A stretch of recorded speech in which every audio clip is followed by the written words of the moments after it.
Hello and welcome back to my channel, Mormonism with the Murph, where we do a fair and objective analysis of the church's truth claims, history, doctrine and policy. We're doing a multi-episode series on Joseph Smith's Seer stone, his involvement in magic and treasure digging. In part 1, if you didn't watch it, we looked at the church's public statements in 2015 about Joseph Smith's Seer stone, along with their essay Joseph the Seer, and we had a look at the 19th century magical worldview and the culture of people believing in magic and buried treasure, guardian spirits, and that people had the gift to see in the stone. We're going to dive in part 2, looking at Joseph Smith's Seer stone. We're going to be looking at his family's involvement in magic and what other people had to say about Joseph Smith's Seer stone and believing that he had a gift to see in the stone. So, let's begin. This is Richard Bushman, so he is the author of Rough Stone Rolling and the Encyclopedia of Mormonism, and this is what he has to say about Joseph Smith's family and their involvement in magic and treasure digging. Like many other New Englanders, they were familiar with searches for lost treasure by supernatural means. Joseph Smith's father was reputed to be one of these treasure seekers, and Joseph Smith himself had found a stone called a seer stone, which reportedly enabled him to find lost objects. Treasure seekers wanted to employ him to help with their searches. One, a man named Josiah Stoll, hired Joseph and his father in 1825 to dig for a supposed Spanish treasure near Harmony, Pennsylvania. The effort came to nothing and the Smiths returned home, but the neighbours continued to think of the Smiths as having a part of the treasure-seeking company. So Joseph Smith, his father, was reputed to have a reputation for his involvement in magic. I believe he had a dowsing rod, so did Oliver Cowdery. It's referred to, I believe, in Doctrine and Covenants section 8 or section 9.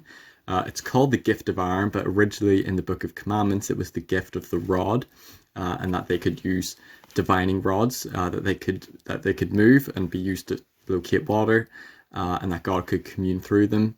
And they believed that Joseph Smith, he had a seer stone.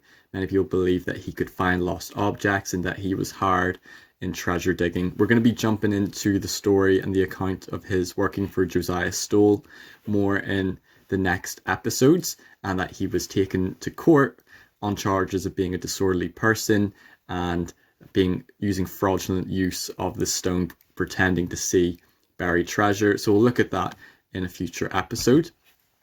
Elder Stephen E. Snow, he also acknowledges that by 1825, young Joseph had a reputation in Manchester and Palmyra for his activities as a treasure seer, or someone who used a seer stone to locate gold or other valuable objects buried in the earth. Lucy Mack Smith, in her history, this comes from fairladysaints.org, I'll put the link in the description, she says, now I shall change my theme for the present from a discussion of farming and to building to an account of Joseph's vision of Moroni and the golden plates. But let not my readers suppose that because I shall pursue another topic, Joseph's visions, for a season that we stopped our labour and went at trying to win the faculty of Abrach, drawing magic circles, or soothsaying to the neglect of all kinds of business, farming and building, as the anti-Mormons asserted, claiming that the Smiths were lazy. We never in our lives suffered one important interest to swallow up every other obligation, but whilst we worked with our hands, we endeavoured to remember the service of and welfare of our souls through religion. Now, notice that Lucy Mack Smith, she's not saying that they completely neglected their farming, their business, but she does acknowledge and admit that they were involved in religion and in magic and magic practices. D. Michael Quinn, so he is a scholar, historian for the church who's recently passed away. He wrote a really good book, Mormonism and the Magical Worldview. I'm going to read a quote. He says, until the Book of Mormon thrust young Smith into prominence, Palmyra's most notable seer was Sally Chase, who used a greenish-coloured stone. William Stafford also had a seer stone. Joshua Stafford had a peepstone which looked like white marble and had a hole through the centre. Richard Bushman and Ads Chauncey Hart, an unnamed man in Susquehanna County, both of whom had stones with which they found lost objects. So it wasn't just unique to Joseph Smith, exclusive to him, to have a seer stone. There was other people in the area who claimed to also have a seer stone and the gift to see in it. So Joseph Smith's seer stone, this is according to William D. Purple, so he wasn't a member of the church, and he was a scribe at the 1826 trial. Joseph said that he had heard Sally could look into a glass or a stone. It was sometimes referred to as a glass, a peep stone, similar to maybe looking into a crystal ball. and see anything, however, hidden from others, that he was seized with a strong desire to see her and her glass or her stone, that after much effort he induced his parents to let him visit her. He did so and was permitted to look in the glass, which was placed in a hat to exclude the light. He was greatly surprised to see but one thing, which was a small stone a great way off. It became luminous and dazzled his eyes, and after a short time it became as intense as the midday sun. He said that the stone was under the roots of a tree or shrub. He borrowed an old axe and a hoe and repaired the tree. With some labour and exertion, he found the stone. This occurred sometime around 1819 to 1820, and I believe this was his first seer stone that he found. This is according to Willard Chase. I'll also put the link in the description. In the year 1822, I was engaged in digging a well. This was on the Chase's property. This was Sally Chase's brother, who was a seer. I employed Alvin and Joseph Smith to assist me. After digging about 20 feet below the surface of the earth, we discovered a singularly appearing stone, which excited my curiosity. I brought it to the top of the well, and as we were examining it, Joseph put it into his hat, and then his face into the top of his hat.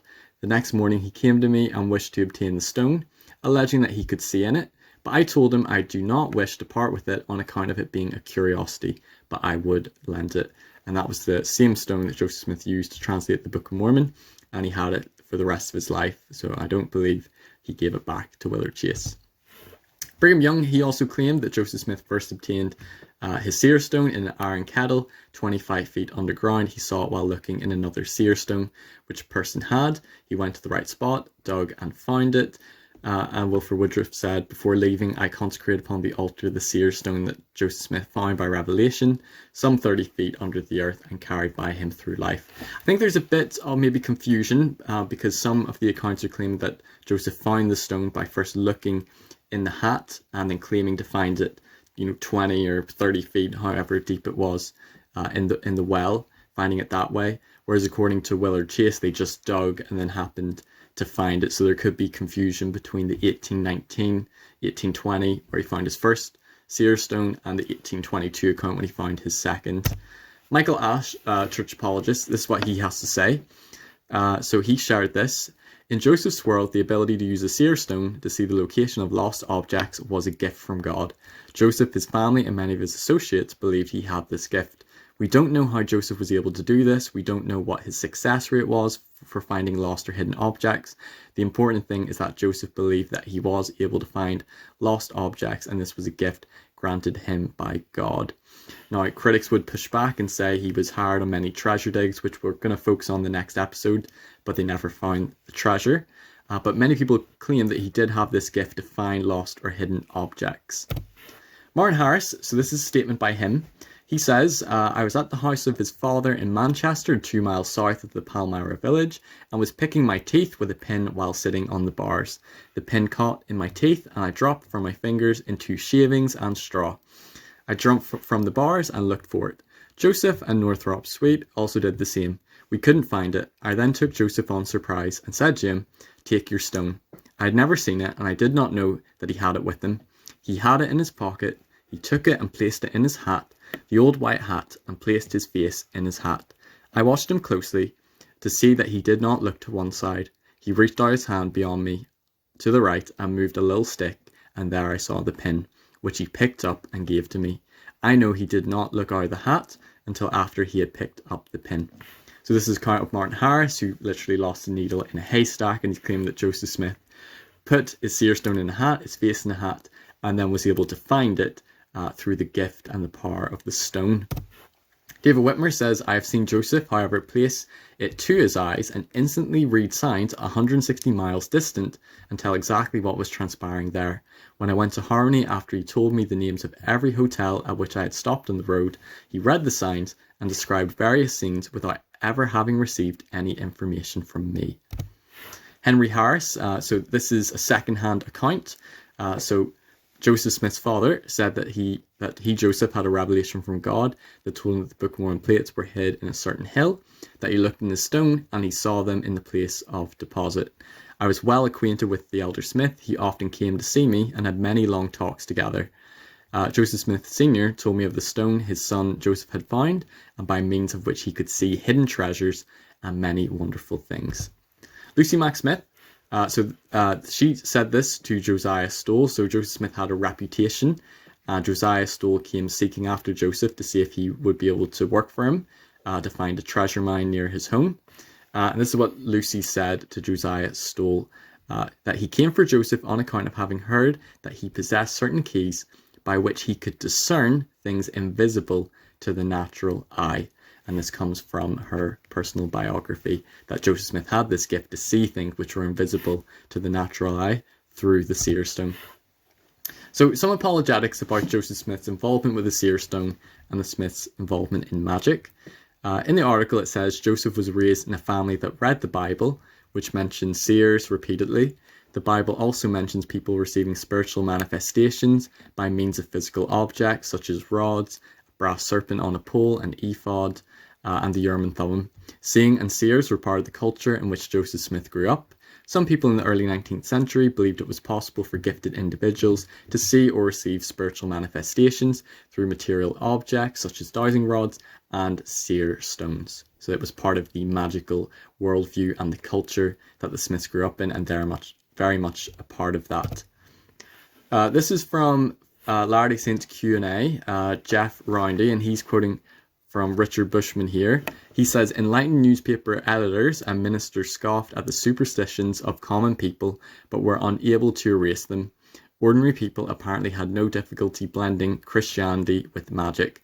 Willard Chase, the most vigorous of the Manchester treasure seekers, was a Methodist class leader at the time. He knew the Smiths, and his obituary was described as a minister. At the time, he employed Joseph to use his stone to find Spanish bullion. Josiah Stowell was an upright Presbyterian and an honoured man in his community.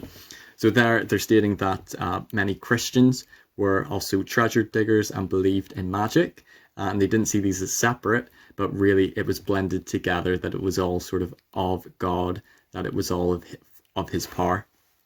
The so-called credulity of the money diggers can be read as evidence of their general faith in invisible forces. Christians' belief in angels and devils blended with belief in guardian spirits and magical powers.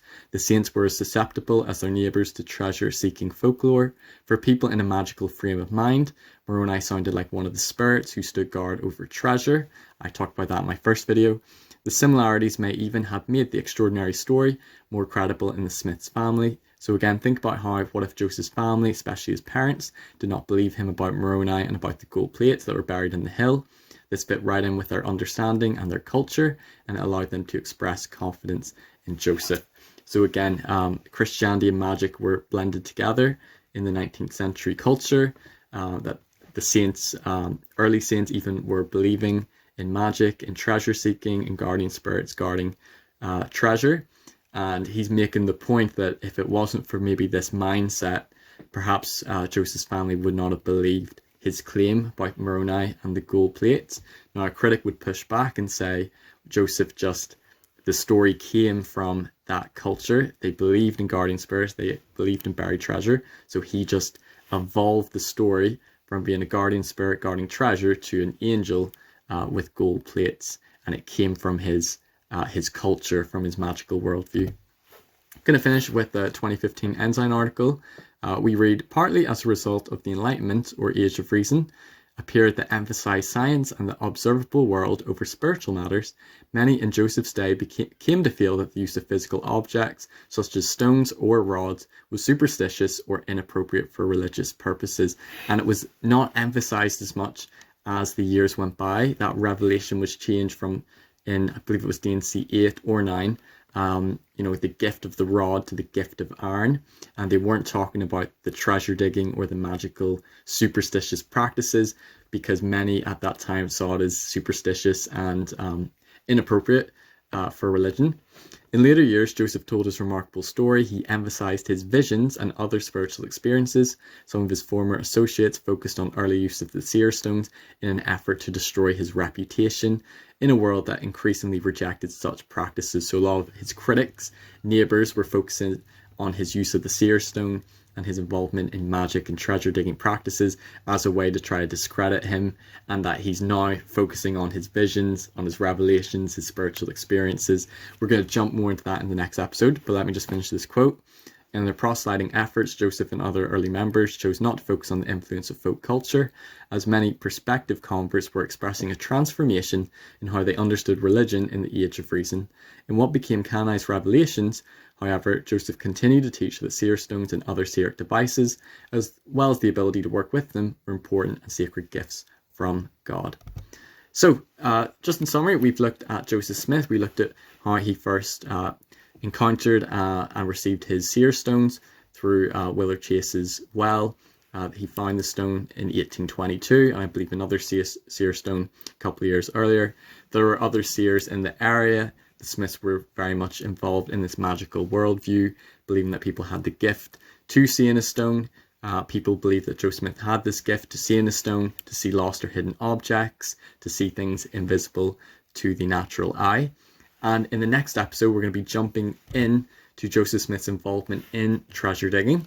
And we're going to be looking at some faithful and some antagonistic sources. What was involved in these treasure digging expeditions? How successful was Joseph? Was this considered fraudulent? So we're going to look at those things in the next episode. If you've enjoyed this video, please like, please share, and please subscribe. If you want to get in contact with me, you can email me at stephen.murphy1996@outlook.com. You can also contact me on Facebook by Stephen Murphy. I have a Facebook page, Mormonism with the Murph. And if you want to give me a donation, if you appreciate this content and want to keep it going, you can send me a donation to my PayPal, stephen.murphy1996@outlook.com. And I will see you all on the next episode. Take care, everybody. Bye-bye.